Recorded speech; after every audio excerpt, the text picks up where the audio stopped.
Today on Stronger Than Reason, we go back to the start of it all with Joy Division's debut album, Unknown Pleasures.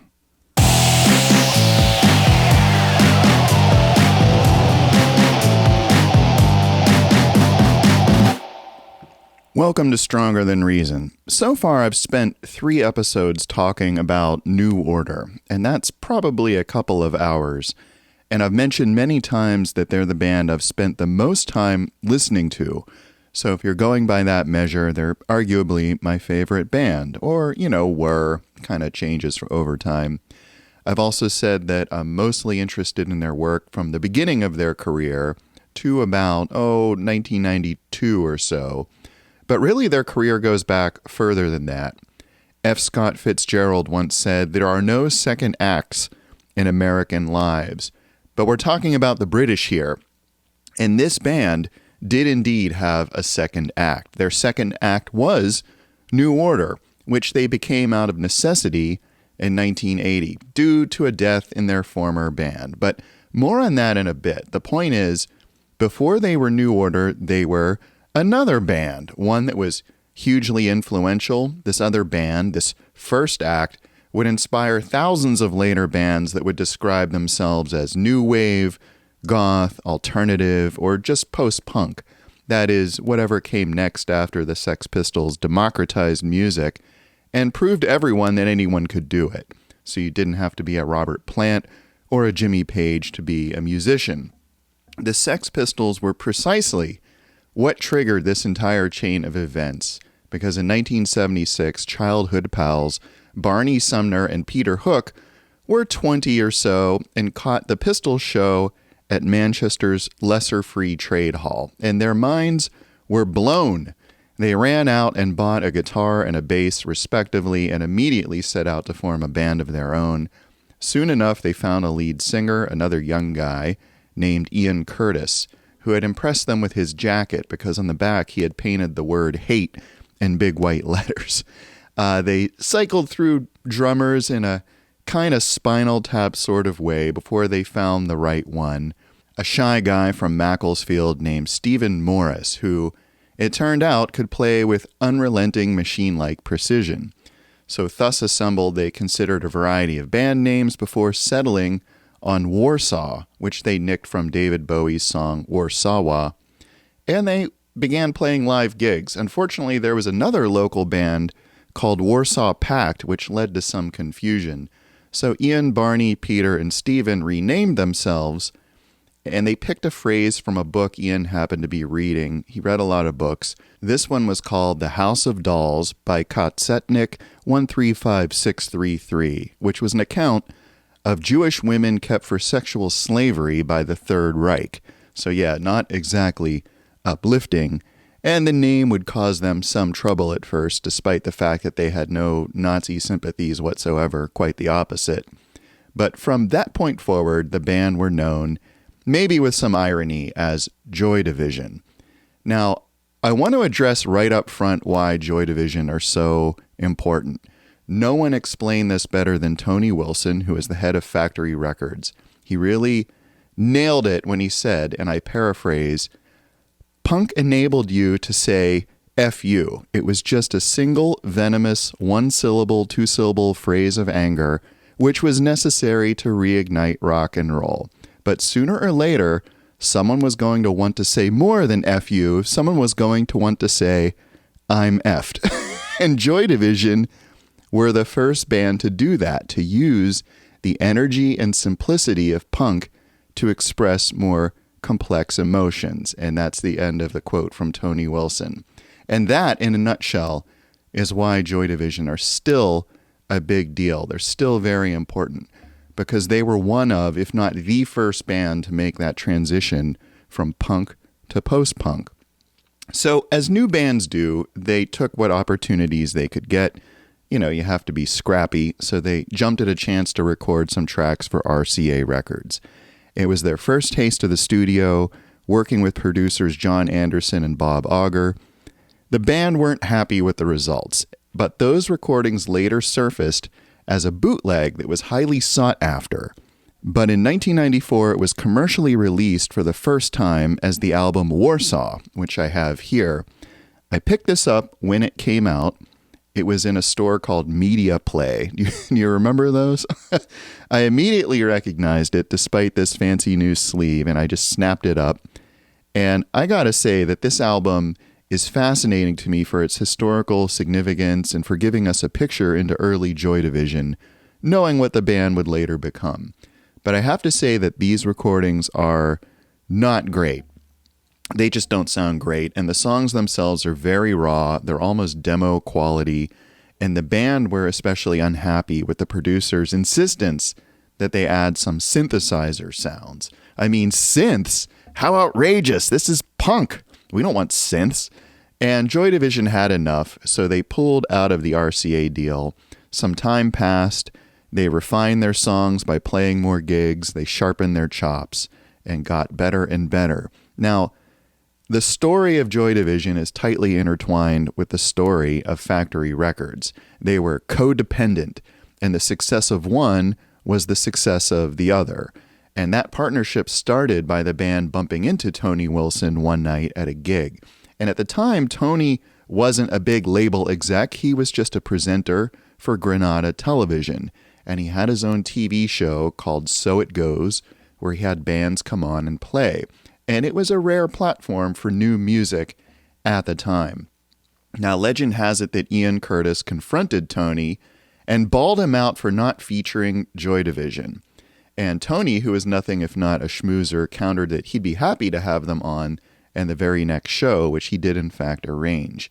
And Joy Division's live performances were creating quite an impression with Ian's energetic stage presence and his very unique way of dancing, which you could check out online. But around this time, the band were confronted themselves by an admirer, a guy named Rob Gretton, who more or less insisted they make him their manager, which, they were happy to do. So one thing led to another, and Rob engineered a handshake deal with Tony and his Factory Records partner, an actor named Alan Erasmus. Joy Division would be a Factory band, one of the first, and they had 2 songs featured on Factory's first release, which was a double 7-inch single called A Factory Sample, which would bear the catalog number Fac 2. So just for the sake of completeness, Fac 1 was a poster designed by the young and rising graphic artist Peter Saville for the regular Factory night at a local club where Factory bands would gather to perform. It would be something of a harbinger that Saville would deliver the poster too late to be of any use, of course, but everyone agreed it was still a thing of beauty. So that was Fac 1, A Factory Sample was Fac 2. And A Factory Sample was received really well, and attention soon turned to Joy Division recording their first proper album. So to do this, Factory brought in a big gun, producer Martin Hannett, a man who was as eccentric as he was brilliant. He was already a legend for having produced the Buzzcocks Spiral Scratch EP, which, by the way, was one of the first independent record releases ever. Again, I urge you for the millionth time to check out the movie 24-Hour Party People, if for no other reason than to see the great Andy Serkis portray Martin Hannett. You won't even recognize him. And it's almost as good, but not quite as good as Andy's performance in Andor. Anyway, in Martin's hands, Joy Division became something else entirely. He completely recrafted their sound into something timeless. Instead of sounding like just another punk band, they suddenly sounded like nothing that had ever been heard before. And at first, the band were outraged and unhappy, just as with RCA, not least because Martin also had the temerity to introduce some synths. But cooler heads prevailed, and they proceeded with the album, which Factory released on June 15th, 1979 as Unknown Pleasures. Now, that was a brief history of Joy Division and Factory up to that point, and I have to say, all of that was just from memory. I've followed Joy Division and New Order's history very closely. I spent years in the ceremony mailing list back in the day. I've read all the memoirs. I read Mick Middle's book about Factory. I read and have even written quite a bit of the material about them on Wikipedia. So yeah, I know this stuff in and out, but what's my own history with Joy Division and this album? Now, I covered some of that way back in episode 17, where I talked about Joy Division's compilation album Still, which is my favorite collection of theirs. However, my first taste of Joy Division was hearing Substance, and I'm sure the same is true for many people. Now, you got to be aware that there are two releases called Substance, one for New Order, which we talked about in episode 3, and one for Joy Division, which I have yet to dig into. But in both cases, they were simply compilations of each band's singles. They weren't best ofs, but the fact is that many of us viewed them that way. In fact, New Order's Substance is still their best-selling album, even though it's not a studio album. And I remember a friend at the time, way back when, telling me that Joy Division somehow became New Order. And we weren't clear on the details. You know, there was no internet back then for us to just figure all of this out. So we didn't know what happened, why they changed band names, but it was all very mysterious. But I remember listening to Joy Division's Substance, already being a New Order fan and trying to hear anything of New Order in Joy Division. And I gotta say, at first I was kind of disappointed. To me, Joy Division seemed like a completely different band. They didn't sound the same to me at all. So how could they be related? Joy Division, especially in the first few tracks off of Substance, were total punk. The first track is called Warsaw, and it's this fast little number for guitar, bass, and drums, and Ian's just shouting out the lyrics. There's no club beats, there's none of Hookie's trademark bass. It didn't even have Ian singing in a baritone, which he would develop in later songs, the ones on side 2 of Substance. So it's hard to see any overlap between the two bands, but I was really curious about them because I love New Order. And soon enough, my attention turned toward collecting Joy Division's proper studio albums. And that was easy enough because they only had 2. They had Unknown Pleasures and Closer. So when I happened to see a cassette copy of Unknown Pleasures for sale in my local used store, I snapped it up and started listening. Now, you might recognize this album just for its artwork. Lord knows this design's been slapped on everything from car wraps to toothbrushes. And it's iconic in itself, apart from the band and whatever music they even recorded here. But I'd argue that there are at least 3 things that make this record the legendary classic that it is. And if any one of these key ingredients were missing, it wouldn't be quite as celebrated. So the first thing is Martin Hannett's production. Martin's production elevates the material here way to the next level. Let's face it, Joy Division saw themselves as punks, period. And they were coming at the band with a punk attitude. They didn't want it to sound refined or sophisticated. They wanted it to sound exactly like they sounded live, powerful, and with a lot of rough edges. They wanted the listener to drop the needle and just get blown right out of their socks, just as if they were standing up front at a live show. But Martin took a very different approach. He built an entire sonic world and then inserted the band into that world. And it was a world that was all about space, the space between instruments, the space between the notes, the space between the listener and the band. And simply put, music hadn't sounded like that before. And after their knee-jerk unhappiness at the production, the band came around to Martin's way of thinking and embraced their different sound, at least on disc. Live, they were still as in-your-face as ever. There are a handful of official live Joy Division recordings. Of course, we already talked about their final live show, which appears on Still. But around the turn of the millennium, they were scraping the vault and they found 2 more shows to release. You had Preston Warehouse and La Bandouche, which are supposedly the worst and the best gigs they ever played live. I'm not sure about that. You be the judge. But there are at least 3 full shows that got official independent releases, and I think maybe a few more as bonus discs and whatnot. But there's no better way to grok the importance of exactly what Martin contributed than by listening to Unknown Pleasures and then going back and listening to the Warsaw bootleg. So do a little A/B test, and you'll find it's the difference between a steak at Tavern on the Green and a double roast beef at Arby's. Or maybe it's the difference between Dom Perignon and Boone's Farm. There's no way to say it other than Martin crafted an entirely unique sound for them. And by doing so, he did them the favor of transforming them from mere punk into something new that we then called post-punk. And that's precisely the difference between Warsaw and Unknown Pleasures. One is interesting but familiar punk rock. The other is something fresh, new, and exciting.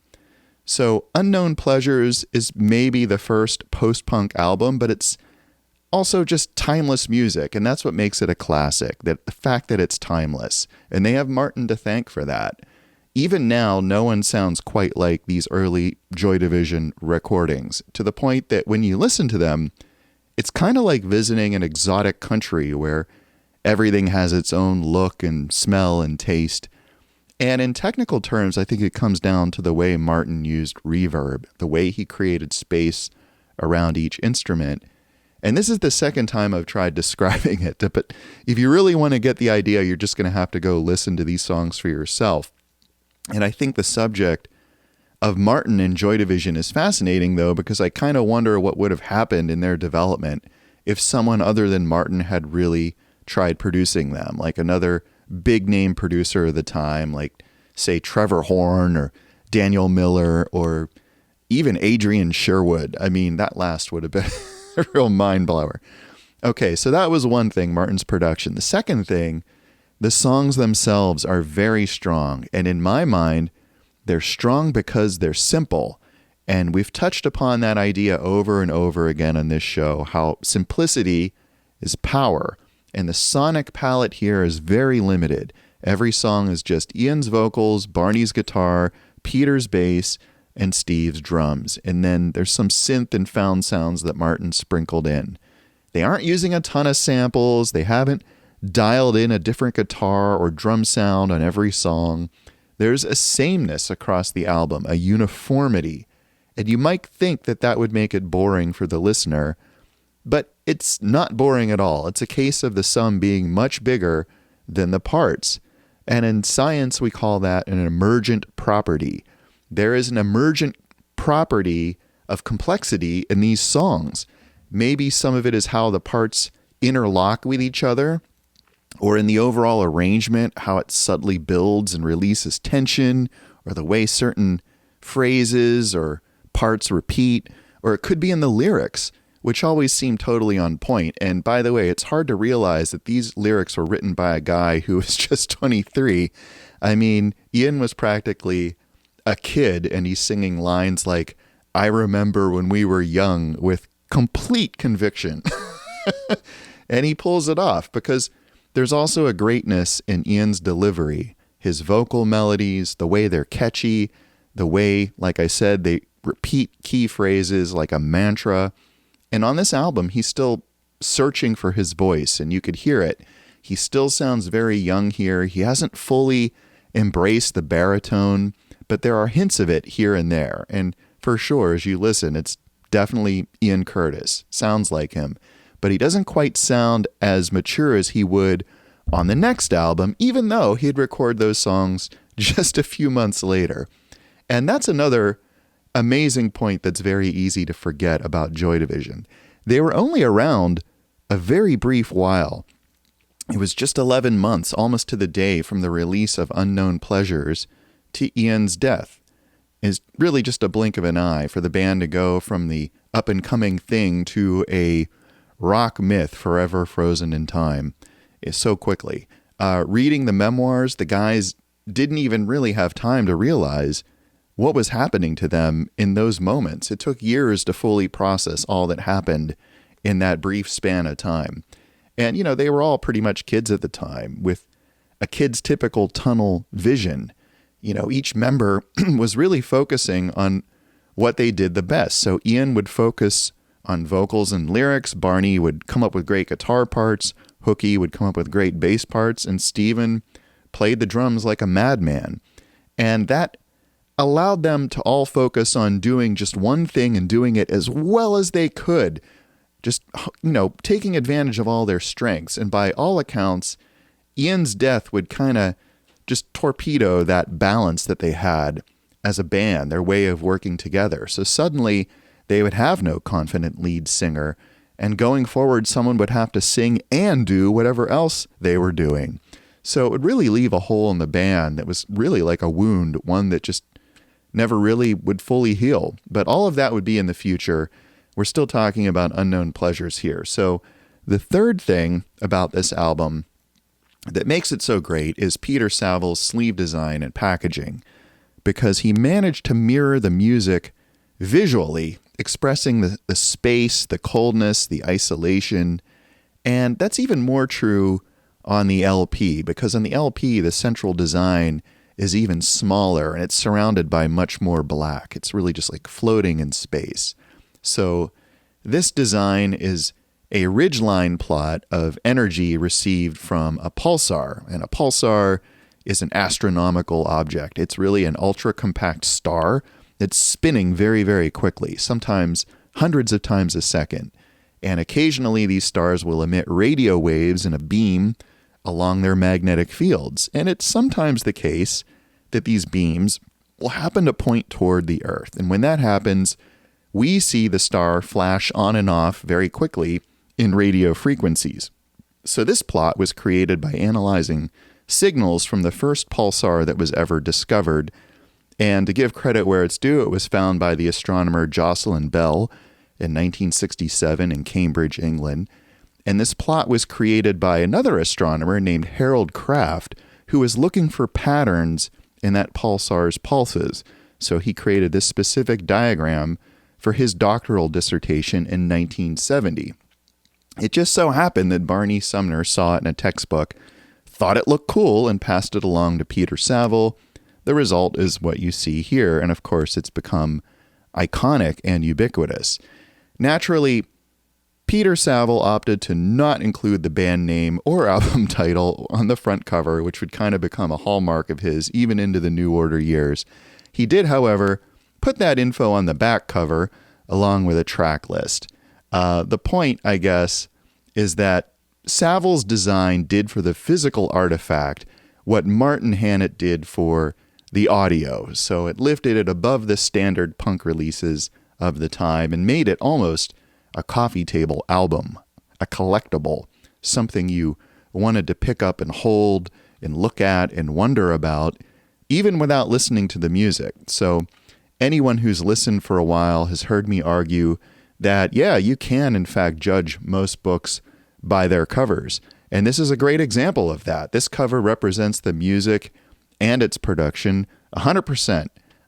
They not only go hand in hand, but one accentuates the other. And the album would not be the classic it is without that. Now, did the band know that they were making a classic? Well, they knew that they had something special, but they weren't at all sure that Martin Hannett was capturing it. They had that kind of confidence, I guess, all bands have when they start out, because when you're at that level, you kind of have to have faith in yourself first. You have to be your own biggest fans in order to even get out there and do anything, to get that ball rolling. And did they think they were making an album for the ages? I don't think so, because by their own accounts, the band, including Ian, were just some working class dudes, and they didn't have any highfalutin ideas of what they were up to. They were just keeping their heads down and getting on with it. They weren't planning global domination. And in fact, that's why they hired Rob Gretton as their manager. It was his job to think the bigger thoughts and grapple with Tony Wilson about the questions of business and philosophy. And Rob used to regularly put the band members down, telling them that they didn't have a brain cell to share between the four of them and to let him do the thinking. And to some extent, they were happy to do just that, just to be left alone to focus on making the music. So Joy Division were like an engine, one that would power factory records through the next 2 decades. But to run smoothly, they had to focus on being creative, not on things like market penetration or packaging or distribution or presentation. So Rob would simply oil them up with their weekly wages and a crate of ale and say, get on with it. And they were very happy to do that, especially around this time, because Rob told them that they were earning enough to finally quit their day jobs. So it's funny to think, but Hookie was working as a longshoreman. Barney was actually working as an animator for Cosgrove Hall, which amazed me to discover since growing up, I was a huge fan of Danger Mouse. They used to show it on this kids channel called Nickelodeon, which of course is now a ginormous business empire. But Danger Mouse is a great cartoon. It's like a funny animal send-up of James Bond. I used to crack up over it all the time after school. But yeah, it was put together by Cosgrove Hall, and I read that Barney was somehow involved with its creation, which is cool. I think Steve was working in his dad's store. Pretty sure it was a plumbing supply store. And I don't recall offhand exactly what Ian was doing. I think he had some low-level government kind of job. But screw all that, because now they were pro musicians, and this is all they were focused on, and they were very happy. As far as they were concerned, they were already living the dream, telling the man to get bent. So for more insight into the human side of the band, especially Ian's relationship with his wife, Debbie, you might want to check out Debbie's book, Touching from a Distance. And this is the book that Anton Corbijn would adapt for his film about Joy Division, which was called Control, and which came out in 2007. Of course, we've talked about Anton a lot on this show. He's the Dutch photographer who's famous for making portraits, sleeve designs, and videos for U2, Depeche Mode, New Order, and many others. Control was Anton's first film, which he shot in his trademark grainy black and white, and it's lifted directly from this book. This copy, which I special ordered in 1995, and that was the days before Amazon. I had to actually order it directly from the British publisher. And I remember how thrilled I was to get this book, because at the time, there was virtually no info about Joy Division or New Order in print. And it was really exciting to actually read about them, some firsthand stories. So this was maybe my first real window into the people behind the band, though it obviously focused on Ian and Debbie. The one thing it did, though, in a dramatic way, was emphasize how human all these people were. So Ian is often portrayed as a larger-than-life legend, but as his bandmates emphasize in their memoirs, and which is also clear in this book, he was one of the guys, and really just a kid. You know, he was only he was 23 when he passed away, and he could be just as silly and goofy as any of them, although they acknowledged that he was intelligent and was a voracious reader, which was, of course, evident from his lyrics. So yes, a very cool book. It's written from Debbie's perspective, so it's not quite the hagiography of Ian that we're used to hearing about. She makes it very clear that apart from whatever illnesses he had, he was a flawed person. I mean, you know, he made some dodgy decisions, and who of us weren't doing that kind of thing in our early 20s to some degree? So not really judging there, but yeah, she paints him in a very honest light, which is more than I can say for some of the media folks who've depicted him as some kind of Christ figure. Another interesting take is this, which is Peter Hook's Joy Division book, Unknown Pleasures Inside Joy Division. I mean, you're really getting it from the horse's mouth here. I've already talked up Hookie's books. For the most part, I find them incredibly well written. I mean, you know, most bass guitarists can't even write, so this is damn near a miracle. Seriously, though, they read like you're sitting in the bar with Hookie, listening to his stories over a pint. He details lots of antics on the road, practical jokes, stupid stuff. He has set lists in here. He has a lot of pictures and ephemera. Very interesting. But the fact that they got up to such shenanigans kind of punctures this myth of Ian holed up in an attic somewhere just reading Dostoevsky. And this book really drives home that Joy Division were all very young. They had a young person's sense of invulnerability. They had a willingness to do stupid stuff for laughs. And despite this book's very grim and kind of dour gothic packaging, I really like these blacked out page ends. It really does have some laughs in it. They knew how to have a good time. And to some extent, it shows that, you know, their kind of dark image was kind of more of Martin Hannett's studio wizardry than real life. In the flesh, they were much more human. They were energetic. They were capable of positive emotions. Anyway, check it out. It's one of the 3 books Hookie's written. The other 2 are about the Hacienda nightclub and about his time in New Order, respectively. Both are hilarious, super detailed, and very insightful reads. However, I gotta say that this is the only one of his books with a proper serif font in the body text. The other two have some goofy fonts that really strain my eyes. So, I don't know, buyer beware, I guess. I'd be remiss if I didn't mention Steve's memoir, which is called Record, Play, Pause, Confessions of a Post-Punk Percussionist. And I can't actually show it because I only have it as an ebook, alas. It's the first of 2 volumes that Steve wrote. The first volume covers his Joy Division years. The second covers his time in New Order. These books came out just a few years ago, and I find it fascinating because Steve has been so quiet over the years. He's this drumming powerhouse of these 2 legendary bands, but just isn't as outspoken as Barney or Hooky. He doesn't seek the spotlight. And also, he's just a funny guy. He collects tanks, for instance, like honest-to-goodness military tanks. So it was interesting to hear the story from his perspective and with his very dry sense of humor. And his book isn't as detailed as Hooky's, but, few books are, and it's still an interesting read. And all this begs the question of whether Barney wrote a book, and of course he did. It's called Chapter and Verse, New Order, Joy Division, and Me.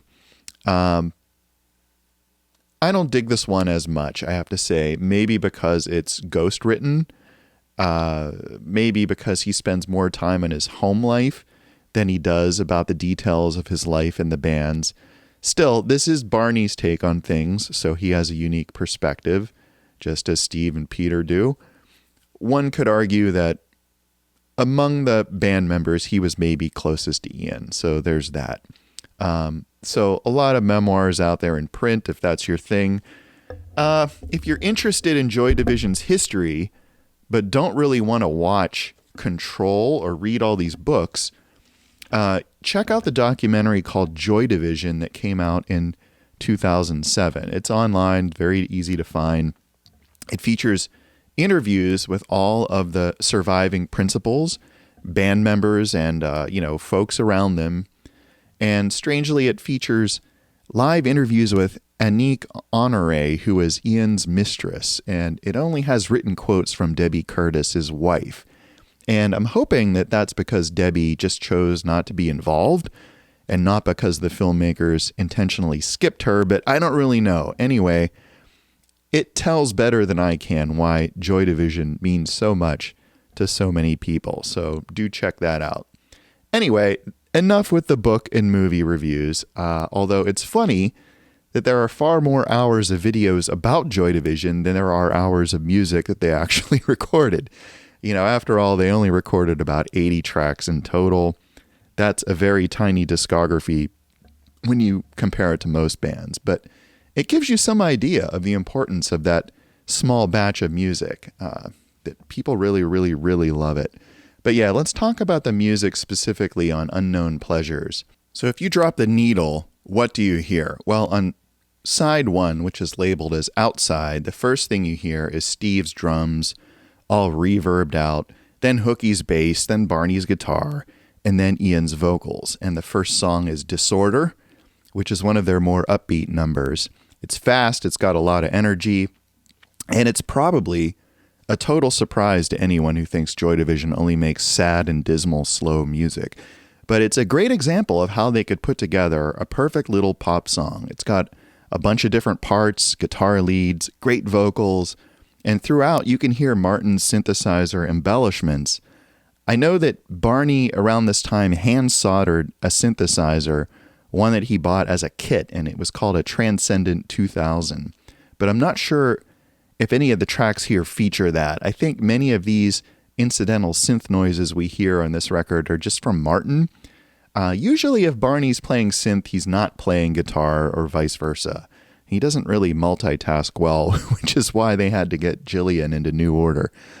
Disorder, though, has plenty of guitar, so I'm guessing it's probably not him on keys. Anyway, this is one of my favorites on this album. It's just a great song.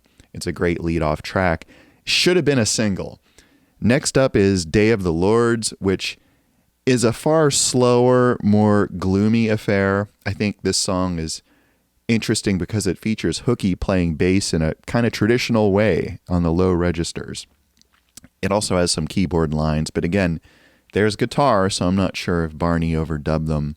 The guitar parts are really cool too in this song. They're just kind of very scratchy. It's more rhythmic in places than melodic. Next up is Candidate. The first time I heard this song, I thought something was screwed up with my speakers because it fades in kind of really slowly. But this is another slower song. It's got some dubby bass. It perfectly showcases how Martin added space to the band's sound. It sounds like they're playing in a big tunnel or maybe in an airplane hangar. Insight is track 4. It starts with some weird mechanical sounds that I later found out were from Martin recording a lift, or as we say in the US, an elevator. Insight is more of an up-tempo song and has some electronic percussion that Steve would explore more on the first New Order songs. In fact, you can hear this same electronic beat that he's playing here on the song ICB on New Order's first album, Movement. And Insight would fit nicely on Movement, music-wise, so it definitely hints at the direction the band would go in the next year. And it's weird to think that Movement was recorded just like a year and a half after Unknown Pleasures. So not only did so much happen in such a brief time, but it's also strange that you could record an entire album back then in just a few days. Anyway, I first heard Insight not on Unknown Pleasures, but on the Joy Division Peel sessions, specifically their first Peel session. Now, Peel sessions, if you don't know, are recordings that bands made for John Peel's radio show on the BBC. So John Peel was a legend for promoting up-and-coming bands and giving them some much-needed national exposure. Kind of like the radio equivalent to Tony Wilson, but John Peel operated on a much larger scale. Hundreds of bands recorded for him over the years. I have both Peel sessions here on CD, of course. They have a bunch of interesting alternative takes of the band's songs. Each was recorded in only a few hours, often with little preparation. So the Peel session versions are sometimes more stripped down and imperfect, which also makes them more interesting. Also, this first Peel session was produced by Bob Sargent, not Martin Hannett, so it gives you a chance to hear the band with a different producer. Interestingly, this second Peel session, which I'm not going to really dig into today, was produced by Tony Wilson himself, which might be his only production credit for Joy Division, which is pretty funny. Unless it's some completely other guy named Tony Wilson, which maybe that's true. I don't really have details on that. Anyway, in addition to Insight, this first Peel session also has Exercise 1, which is one of my favorite Joy Division tracks. It has the classic track She's Lost Control, which we'll talk about momentarily, and Transmission, which was written alongside the Unknown Pleasures tracks. In fact, it was on the Warsaw album, but Factory released Transmission as a non-album single. Also, one of my favorite Joy Division songs. All right, let's be real here. They're all my favorites, but, it's even more favorite. The Peel sessions were later collected under a variety of names, like the complete BBC recordings and whatnot. Some of those include this interview with Ian and Steve, but, to me, they're all just Peel sessions. But back to the album, we've got the side 1 closer, New Dawn Fades. This is a slow track, but it's really powerful. It builds up really nicely. I have a cool recording of this from the 24-hour Party People soundtrack of New Order covering this song at the Area 1 Festival with Moby on vocals and a bunch of guitarists sitting in, like Billy Corgan. It's a pretty epic rendition. But the original here starts off with some really strange found sounds, courtesy of Martin Hannett. And it's just kind of a slow and groovy tune with Steve and Hooky playing the same rhythm over and over in a kind of hypnotic way. Barney and Ian playing various parts over the top. And by the end, Ian is really belting it out. It's just a super cool track, a lot of energy. So on to side 2, the Inside. It starts with the big hit, She's Lost Control, which is one of their early signature tunes. It's got a very distinctive drum part, thanks to Steve's new acquisition, an electronic snare drum. What can you say about this song? It's a classic. The core is Hooky's iconic bass riff. But then Ian adds the creepy lyrics, which evidently were a reference to someone he met in the course of his job as a civil servant, trying to help this lady get benefits. But apparently she had an epileptic seizure and passed away, which, let's face it, was kind of foreshadowing. But Ian was shocked by that, and he managed to capture that real-life event in this song, which made it pretty creepy and compelling. There's an excellent live video of the band playing She's Lost Control live on the TV show Something Else, introduced by Tony Wilson. The quality and the performance are great, so check that out if you've never seen it. On to Shadow Play, another classic Joy Division song, another one of my favorites. It's pretty rockin'. It's another fast one with excellent energy, cool lyrics from Ian. It's like one of those songs that would sound best blasting out of your car speakers as you speed down a rainy downtown at night under the streetlights. Not that I condone speeding. Everyone drives safe. But this song sounds very urban and very nocturnal, if that makes sense. It's just another example of Hooky playing traditional bass on the low registers, and that wouldn't last much longer in his career. And then we go on to Wilderness. As Mo Wanchuk once said, that is a very deep cut.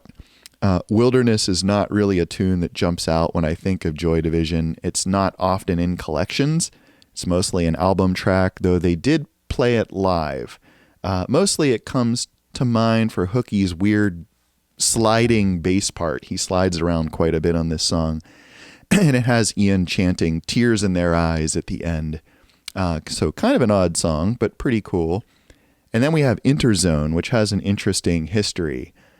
First, the word Interzone is a reference to William Burroughs' Naked Lunch. So Ian was a big fan of Burroughs. And there's a funny story of Ian trying to meet Burroughs, which Hooky tells in the Joy Division documentary. But I'm not going to spoil it here. Go watch that. Anyway, this song started out as a cover of N.F. Porter's Keep On Keepin' On. It's what got RCA interested in Joy Division in the first place, because they wanted to record a punk cover of that song, and Joy Division were conveniently at hand. However, Joy Division ended up adapting it. They made it their own. They changed the music somewhat, changed the lyrics. But you can still hear the influence of the original if you compare the two. In fact, Interzone is one of their poppier songs. It's got a very rock guitar hook, and it's just a catchy song in general. It's very radio friendly. And Ian does some pretty cool and unique nonverbal vocal stuff on this track, kind of wailing along. So yeah, very neat song. And then we close out the inside with I Remember Nothing. And this song is an ambient masterpiece. It calls to mind the songs they would soon write, like The Eternal and In a Lonely Place. It's slow, but it's groovy. There's plenty of cool percussion, including the sounds of breaking glass bottles.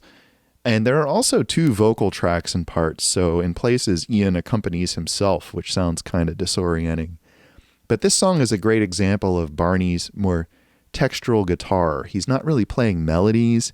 He's just providing texture. A lot of scratches, a lot of just sort of drones and background noises. And speaking of, there's also kind of another cool drone in the background that comes in about halfway through the song. I don't know what it is. I don't know if it's Barney. I don't know if it's something else. But yeah, it's really kind of interesting. I really dig the breaking glass sounds, though, especially there's one parting shot that ends the entire album. And there you have it. Unknown Pleasures, all 10 tracks. Now, we discussed previously the Factory catalog in some detail, and I said that Tony Wilson reserved the multiples of 25 for Joy Division and New Order albums. So you might think that this was Fact 25, but you'd be wrong. Fact 25 is in fact Joy Division's second and final studio album, Closer, which we have yet to discuss. So Unknown Pleasures is Fact 10, so it's the exception that makes the rule. In fact, though, it's the first album in Factory's catalog. So why do I love this album? A lot's been made about how Unknown Pleasures perfectly captured the urban feel of Manchester in the 70s. For instance, Barney claimed that he never even saw a tree until he was 8 years old. And that seems kind of hard to believe, but the video clips of 60s Manchester in the Joy Division documentary, they kind of bear that out, which is pretty sad. Now, I can't fully relate to that aspect of the album as a depiction or a reflection of a concrete manufactured environment because, let's face it, I grew up in the Northeast United States in the 70s and 80s. I had trees in my backyard and all around my neighborhood. My friends and I loved playing in the woods, and we spent nearly all of our free time outside in any season or weather. So yeah, I'm not really connecting with that aspect of the music, at least from my personal experience, but I do know a thing or two about that working class factory mindset because I come from a part of the country where the steel industry was once king, and the steel mills were still running when I was born. Now, the mills were all around the Northeast, but when you're looking at historical pictures of them, they usually show Pittsburgh. So take a moment to Google Pittsburgh air pollution in the 1960s and tell me that the pictures that come up don't have something of that Joy Division feel to them, because they totally do. Any one of them could have been a Joy Division album cover.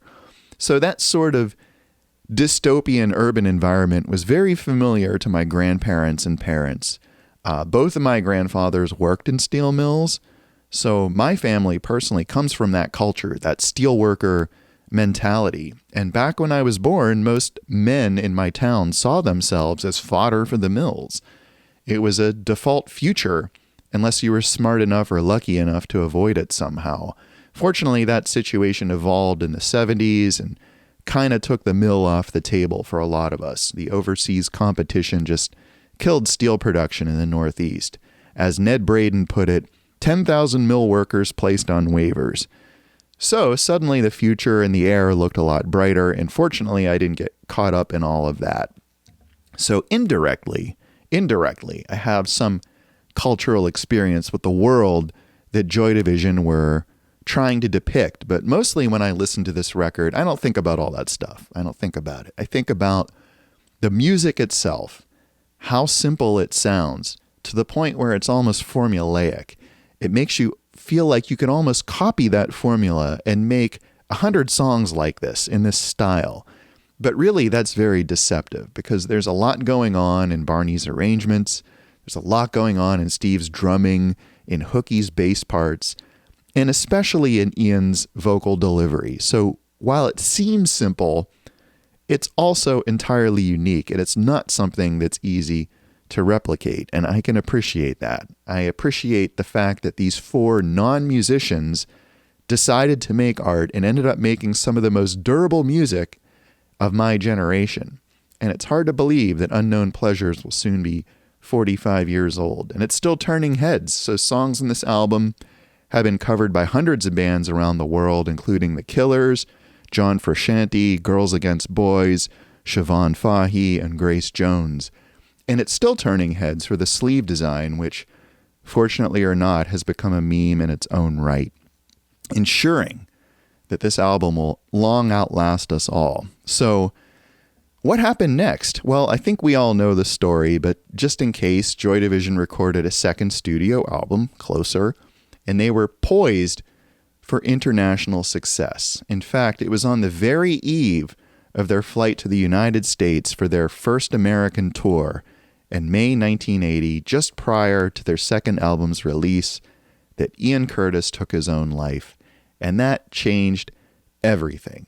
It was very sad and tragic and had many consequences, not least for Ian's family, his wife, his baby daughter, or for his bandmates who stubbornly refused to quit and would carry on as a new band, as New Order, and they would ultimately find that international success.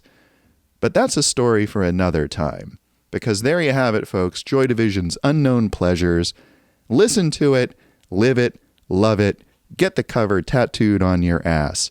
You've been listening to Stronger Than Reason, either on YouTube or as an Apple or Spotify podcast.